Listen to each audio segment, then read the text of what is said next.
Hello, today we will solve this problem. See the problem. Show the effects of these transactions on assets, liabilities and capital, and also show the balance sheet. So in this problem we have to prepare balance sheet also. First, Ram started business with cash rupees 1,80,000, goods rupees 50,000, debtors rupees 10,000, furniture rupees 10,000 and creditors rupees 20,000. Second, goods costing rupees 6,000 sold to Amit at 10% loss, out of which rupees 2,000 received in cash. Third, cash deposited into bank rupees 20,000. Fourth, rent outstanding rupees 5,000. Fifth, received check from Amit rupees 3,200 in full settlement of rupees 3,400 and check deposited into bank. Sixth, insurance paid in advance rupees 1,000. Seventh, paid to creditors rupees 18,000 in full settlement. Eighth, depreciate furniture at 10%. And last, ninth, unearned interest rupees 2,000. Good morning students. Accounting equations. Problem is already given to you. So let's start. First transaction. See your problem. Ram started business with cash rupees 1,80,000, goods rupees 50,000, debtors rupees 10,000, furniture rupees 10,000 and creditors rupees 20,000. Okay. So first transaction will be started business. मी आता ॲसेट्सचे amount vertically लिहिणार आहे. तुम्ही आडव्या म्हणजे horizontally पण लिहू शकता, उभ्या पण लिहू शकता, जसं तुम्हाला कम्फर्टेबल वाटेल त्याप्रमाणे तुम्ही लिहा.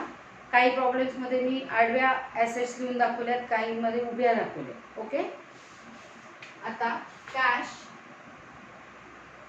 1,80,000,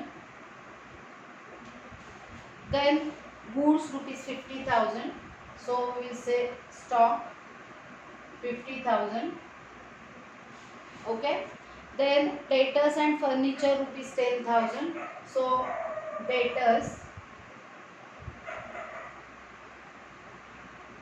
10,000, furniture 10,000. Okay. And then creditors rupees 20,000. Creditors is our liability, so creditors rupees 20,000. Okay. And now we have to calculate capital. Capital will be addition of all assets minus liability, that will be the capital.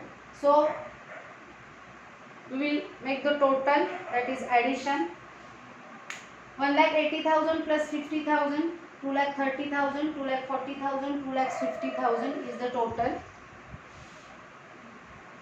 Total assets will be 2,50,000 is equal to total liabilities 20,000 plus, see what will be the capital, total assets minus liabilities, that is 2,30,000 will be the capital. So capital 2,30,000. So total of capital column is 2,30,000. Okay, कळतंय सगळ्यांना? So assets is equal to liabilities plus capital. Now second transaction. See the transaction. Goods sold to Amit rupees 6,000 at 10% loss. First we have to calculate the amount, selling amount. Goods amount is 6,000. मी ही जागा rough करून दाखवायला तुम्हाला वापरते. 6,000 चे goods आहेत, 10% loss याच्या 10% म्हणजे 600. कोणत्याही अमाऊंटचं 10 कॅन्सल केलं की जी अमाऊंट असते ती 10% अमाऊंट असते. सो आपण 600 मायनस केल्यावर 5400 येत आहे. Okay. So goods sold to Amit worth ₹5400. Okay. Means 6000चे गुड्स 5400ला अमितला विकलेले आहेत असा अर्थ होतो. आणि प्रॉब्लेममध्ये असं सांगितलंय out of which ₹2000 received in cash. यापैकी त्यांनी ₹2000 कॅशमध्ये दिलेले आहेत, म्हणजेच उरलेले ₹3400 त्यांनी उधारी ठेवलेली आहे असा अर्थ होतो. सगळ्यांना अर्थ कळलाय? Goods sold to Amit worth ₹6000. 6000 रुपयाचे गुड्स आपल्याकडनं जाणार आहेत. अमितला आपण ते ₹5400ला विकतोय. याच ठिकाणी आपल्याला ₹600 लॉस झालाय. आणि या 5400 म्हणजे 5400 पैकी ₹2000 त्यांनी कॅश दिलेली आहे आणि remaining amount will be debtors, कारण ती त्यांनी उधारी ठेवलेली आहे.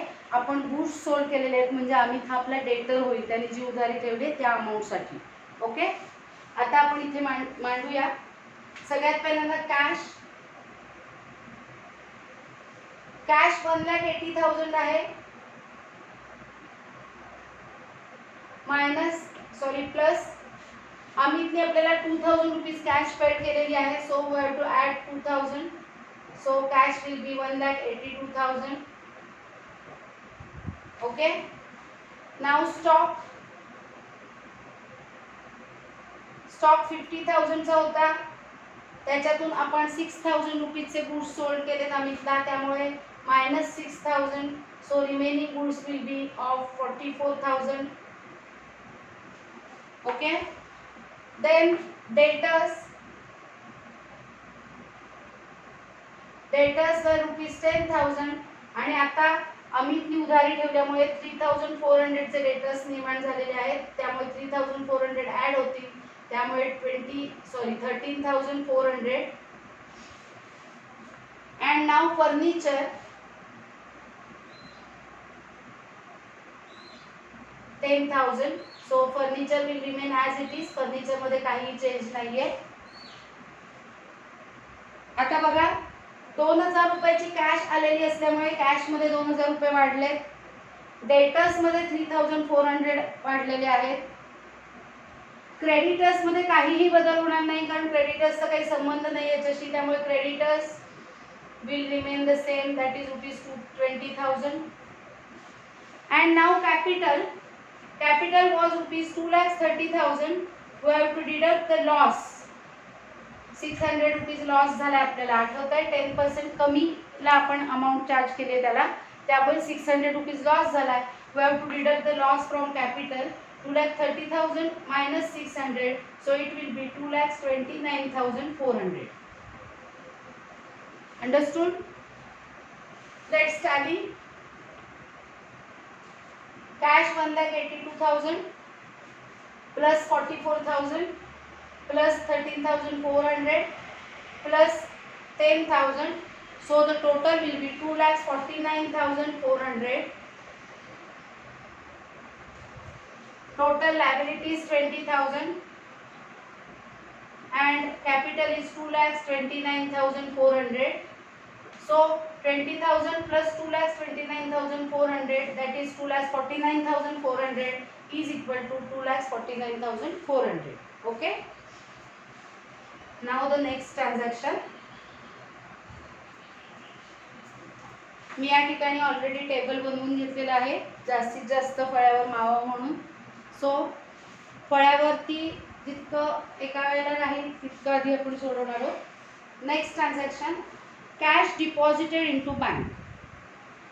कॅश डिपॉझिटेड इनटू बँक ₹20,000, म्हणजे बँकेत ₹20,000 कॅश भरलेली आहे. सो कॅशमधून कॅश आहे 1,82,000, त्याच्यामधून मायनस होतील 20,000 कारण ते बँकेत जात आहेत. सो कॅश होणार आहे 1,62,000. ओके. देन स्टॉक जसाच्या तसा राहणार आहे, बँकेत पैसे भरल्यामुळे स्टॉकमध्ये काहीच बदल होण्याची गरज नाही, 44,000. डेटर्स जसेच्या तसे राहणार आहेत 13,400. फर्निचर, मी ते शॉर्ट फॉर्म मध्ये लिहिते आहे त्याचं कारण जागा कमी आहे माझ्याकडे. फर्निचर 10,000 जसंच्या तसं राहणार आहे. आणि नवीन ॲसेट निर्माण होणार आहे that is bank, means cash at bank. जेवढी अमाऊंट बँकेत भरली आहे तेवढी बँकेची ॲसेट म्हणजे कॅश ॲट बँक हे ॲसेट निर्माण होणार आहे. That will be rupees 20,000. Okay, so there will not be any change in liabilities.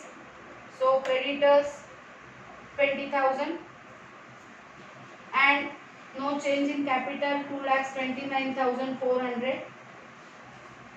So the total will remain the same.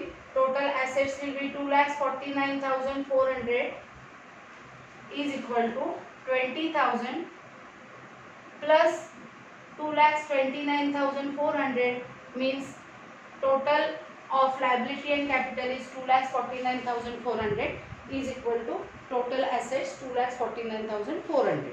Okay, now see the next transaction. Rent outstanding rupees 5,000. So rent outstanding rupees 5,000. Rent outstanding याचा अर्थ 5,000 रुपये rent द्यायचा राहिलेला आहे. Service has been received so the amount is due but not paid. It is called as outstanding. Okay, so there will not be any change in cash.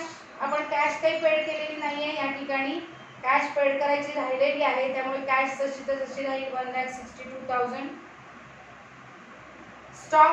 स्टॉकमध्येही काही बदल होणार नाही आहे 44,000. डेटर्स मध्येही काहीही बदल होणार नाही 13,400. फर्निचर मध्येही काही बदल होणार नाही कारण फर्निचरशी रिलेटेड ॲडजस्टमेंट नाही आहे त्यामुळे 10,000. बँक बॅलन्स मध्येही काही बदल होणार नाही 20,000 as the rent is not paid, it is outstanding. Now liability. Creditors 20,000 and new liability will be created that is outstanding rent. Outstanding rent rupees 5,000. Outstanding rent ही liability निर्माण होते याचं कारण रेंट आपण ड्यू आहे पण पेड केलेला नाही आहे म्हणजे it is payable. Anything payable will B liability. Okay, so liability निर्माण झाली. आणि आता कॅपिटल 2,29,400 होतं त्याच्यातून आपल्याला 5,000 रुपये मायनस करावे लागतील. Even though they are not paid, they are considered as expenses of current year because they are expenses of current year. So we will deduct these expenses from capital.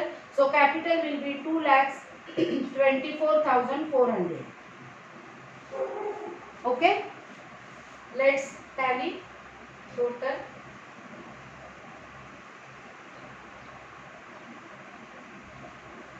$1,62,000 plus 44,000 plus 13,400 plus 10,000 plus 20,000. So total will be same 2,49,400 is equal to 20,000 plus 5,000 means 25,000 and capital will be 2,24,400. See the total. The total of liabilities and capital is 2,49,400. Okay, now the fifth transaction. Received check from Amit and deposited into bank. See the transaction. Received check from Amit rupees 3,200 in full settlement of rupees 3,400. मगाशी आपण अमितला ज्यावेळी goods sold केले होते त्यावेळेला आपण त्याच्याकडून येणे रुपये रिसिवेबल अमाऊंट दाखवली होती 3,400 which was added in debtors. Okay, so amount receivable is 3,400 but they told us that received check from Amit worth rupees 3,200 only. Okay, as full settlement म्हणजे अमितनी 3,200 दिलेले आहेत आणि त्यांनी असं म्हटलं की आता उरलेला डिस्काउंट द्या म्हणजे 3,400 यायला पाहिजे होते त्याच्या जागी आपल्याकडे 3,200 रुपयेच आलेले आहेत आणि आपल्याला अमितचा 3,400चा अकाउंट नील करून टाकावा लागलेला आहे. ओके, आणि हा चेक लगेच बँकेत भरलेला आहे असं सांगितलेलं आहे. So how to solve. See this cash जशीच्या तशी राहणार आहे 1,62,000 कारण कॅशमध्ये पैसे आलेले नाही आहेत. चेक बँकेत भरला आहे त्यामुळे बँकेतली अमाऊंट इन्क्रीज झाली असं दाखवायला पाहिजे. त्यानंतर stock will be the same 44,000. Debtors 13,400 होते. डेटर्स 13,400 होते बघा. आधीचे डेटर्स 10,000, नंतरचे या अमितचे डेटर्स जे झाले होते ते 3,400 होते. ते आपल्याला कॅन्सल करून टाकावे लागतील, कारण अमितनी 200 रुपये डिस्काउंट घेतलेला आहे, त्यामुळे डेटर्सची अमाऊंट होणार आहे 10,000. ओके. त्यानंतर फर्निचरची अमाऊंट सेम राहणार आहे 10,000. त्यानंतर बँकेची अमाऊंट 20,000 आहे आणि जो चेक आलेला आहे तो 3,200 चा आहे, त्यामुळे तो बँकेत भरलेला आहे, त्यामुळे 3,200 ऍड होतील, त्यामुळे bank balance will be 23,200. Okay. आता क्रेडिटर्स जसेच्या तसे राहणार आहेत, त्याच्यामध्ये काही बदल होणार नाही. 20,000. आउटस्टँडिंग रेंट तसाच्या तसा राहणार आहे 5,000. आणि आता capital was rupees 2,24,400 and we have to deduct the loss in this amount received. 3,200च मिळालेत, पण आपल्याला डेटर्स 3,400 चे कॅन्सल करावे लागलेले आहेत, कारण त्यांनी फुल सेटलमेंट म्हणून 3,200 पेड केलेत. सो 200 रुपये लॉस झालाय, त्यामुळे पुन्हा आपल्याला 200 रुपये इथून डिडक्ट करावे लागतील. So capital will be 2,24,200. Okay. आता टोटल करूया. 1,62,000 plus 44,000 plus 10,000 plus 10,000 plus 23,200. Okay. So the total is after the fifth transaction 2,49,200 is equal to total liabilities 25,000 and capital is 2,24,200. So the total is 2,24,200 plus 25,000 means 2,49,200 is equal to 2,49,200. Okay. So पुन्हा एकदा board तयार केले तुमच्यासाठी. 5 transactions पूर्ण झाली होती. After 5th transaction total assets वर 2,49,200 is equal to total liabilities 25,000 plus capitals 2,24,200. Okay. Now see the next transaction. Insurance paid in advance rupees 1,000. याचा अर्थ आहे prepaid insurance rupees 1,000. Prepaid means paid in advance, म्हणजे अजून आपल्याला सेवा येणं बाकी आहे. Service is still receivable but amount is paid before getting the service, so it is prepaid. Okay. So see insurance paid in advance rupees 1,000 असं आपल्याला सांगितलेलं आहे.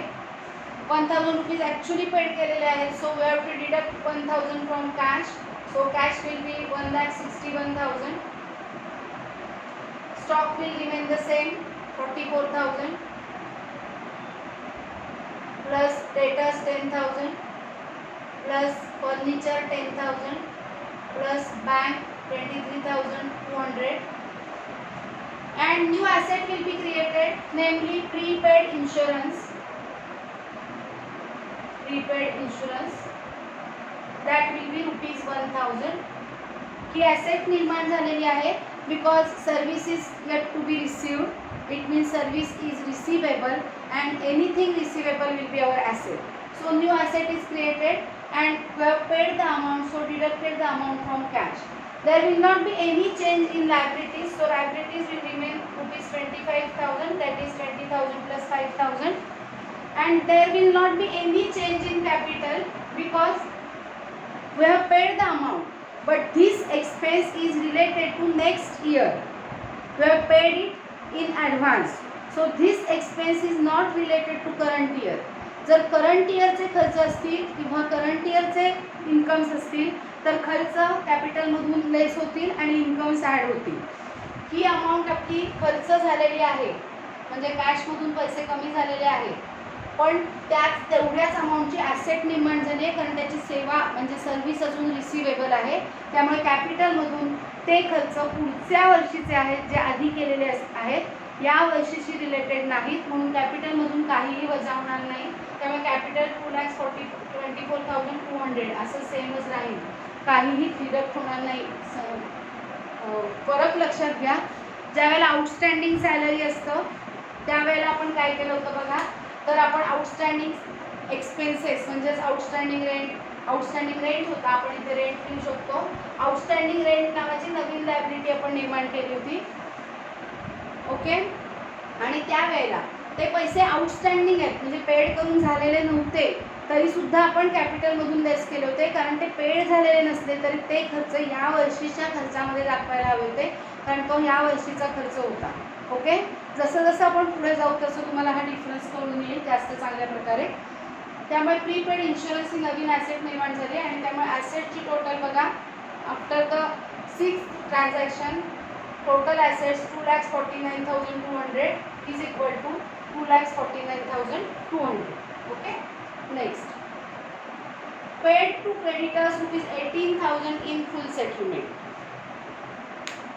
बघा या ठिकाणी क्रेडिटर्सची अमाउंट 20,000 आहे, म्हणजे amount payable to creditors is 20,000 and they told us that क्रेडिटर्सना 18,000 रुपीज पेड केले फुल सेटलमेंट म्हणून, म्हणजे 2,000 रुपये आपण त्यांच्याकडनं डिस्काउंट घेतलेला आहे.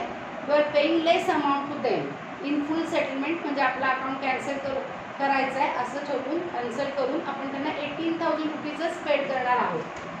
Actual amount you are paying the amount, so cash will be reduce. So cash 1,61,000 minus 18,000, so it will be 1,43,000.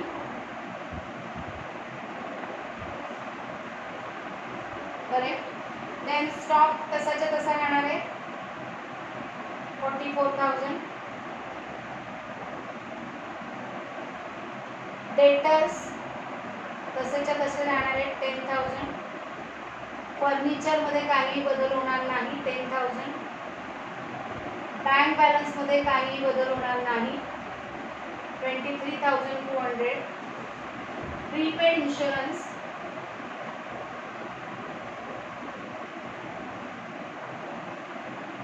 will remain the same 1,000. Now we are paying rupees 18,000 to creditors, so creditors will be reduced. Creditors 20,000 होते, ते पूर्णपणे 20,000 जातील. याचं कारण आपण फुल settlement केलेली आहे, पण पे करताना आपण 18,000 पेड केलेले आहेत. आउटस्टँडिंग रेंट जसाच्या तसं राहील 5,000 रुपये. अँड नाउ कॅपिटल 2,24,200 आहे. या ठिकाणी काय झालं बघा, आपली लायबिलिटी 20,000 नी कमी झालेली आहे, पण ॲक्च्युअल पेमेंट आपण 18,000च केलेलं आहे. Means the difference that is rupees 2,000 is our profit. So this profit should be added in capital. So capital will be 2,26,200. Okay, so let's tally total.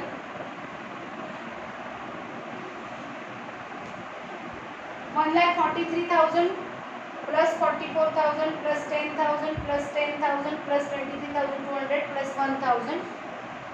Total is, after the 7th transaction, the total is rupees 2,31,200 is equal to total liability is 5,000 plus 2,26,200. 2,26,200 plus 5,000 means 2,31,200 is equal to 2,31,200. Okay, now the next transaction. नीट समजून घ्या, जर काही doubts असतील तर विचारायला हरकत नाही. Next transaction, see the next transaction. Depreciate furniture at 10%. Depreciation refers to reduction in the value of asset due to its use or wear and tear. म्हणजे कोणत्याही ॲसेटमध्ये ती जुनी झाल्यामुळे, वापरल्यामुळे, मोडतोड झाल्यामुळे जशी जशी वर्ष जातात तसं त्या ॲसेटची व्हॅल्यू कमी कमी होताना दिसते. ही जी कमी होते value that is called as depreciation. आणि त्यांनी आपल्याला सांगितलं आहे फर्निचरवर 10% डेप्रिसिएशन दाखवा. ओके, म्हणजे लेस करा. 10%नी फर्निचरची किंमत कमी झाली आहे असं दाखवा. डेप्रिसिएशन झाले म्हणजे कमी झाली. सो कॅशमध्ये काहीही फरक पडणार नाही, कॅश जशीच्या तशी राहणार आहे 1,43,000. स्टॉकमध्ये काहीही फरक पडणार नाही आहे 44,000. डेटर्समध्ये काहीही फरक पडणार नाही 10,000. फर्निचरची अमाऊंट 10,000 आहे, त्याच्यामध्ये 10% डेप्रिसिएशन आपल्याला लेस करायचं आहे. 10,000च्या 10% म्हणजे 1,000. सो 1,000 नी मायनस होऊन फर्निचरची करंट व्हॅल्यू उरेल 9,000.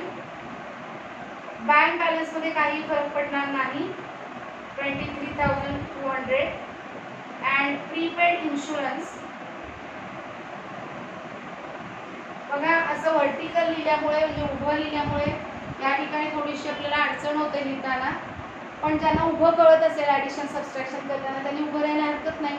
आडवं लिहिल्यानंतर आपण कितीही प्रत्येक ट्रान्झॅक्शनला जागा घेऊ शकतो, त्यामुळे आडवं लिहायलाही काही हरकत नाही. जसं तुम्हाला सोपं वाटेल त्याप्रमाणे तुम्ही लिहू शकता. Prepaid insurance. क्रेडिटर्समध्ये काय, क्रेडिटर्स आपले संपलेलेच आहेत, फक्त आउटस्टँडिंग रेंट नावाची एक लायबिलिटी उरलेली आहे, ती 5,000 जशीच्या तशी राहील.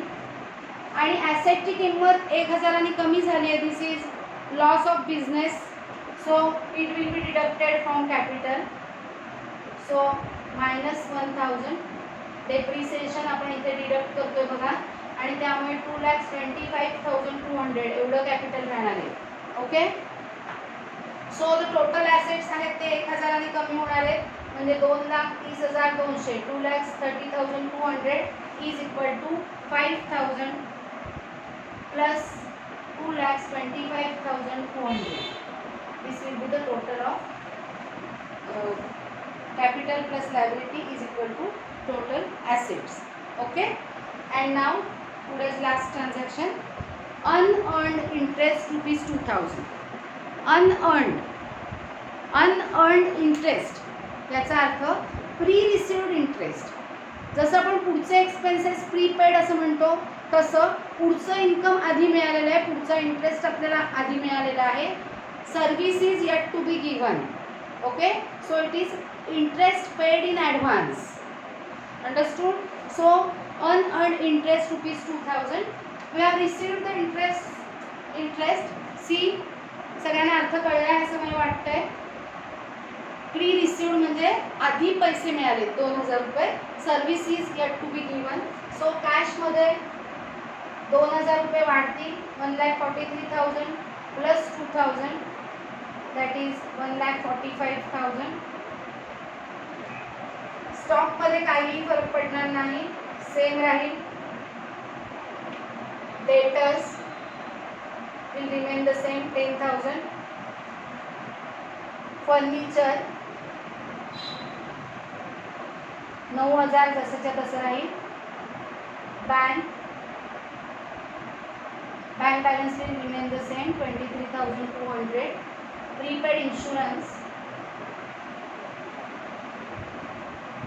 same amount, that is rupees 1,000. Okay, now the liability. One liability is there, outstanding rent rupees 5,000. Now new liability will be created, that is interest paid in received in advance. So interest received in advance. Interest received in advance ही liability झालेली आहे. याचं कारण it is pre received interest, means we have received the amount but service is yet to be given. So something is payable from us and anything payable will be our liability. So 2,000 rupees लायबिलिटीजमध्ये दिसतील. Okay, आणि capital 2,25,200 आहे. काय होईल कॅपिटलमध्ये सांगा तुम्ही मला. या ठिकाणी कॅश 2,000 ॲड झालेली आहे, लायबिलिटी निर्माण झालेली आहे. हा जो इंटरेस्ट आहे तो पुढचा इंटरेस्ट आधी मिळालेला आहे, बरोबर आहे. म्हणजे ते इन्कम या करंट इयरशी रिलेटेड इन्कम नाही. So it will not be added in capital. Capital will remain as it is, that is 2,25,200. Okay, so let's tally now. After the ninth transaction, total will be बघा याच्यात 2000 नी वाढ झाली आहे म्हणजे याच्यात 2000 नी वाढ होणार आहे obviously. So 2,32,200 total assets is equal to total liabilities 7,000 plus 2,25,200. 2,25,200 plus 7,000 means 2,32,200 is equal to 2,32,200. Okay. I hope की तुम्हाला प्रॉब्लेम समजला असेल. जर काही डाऊट्स असतील तर let me know. That's all for today.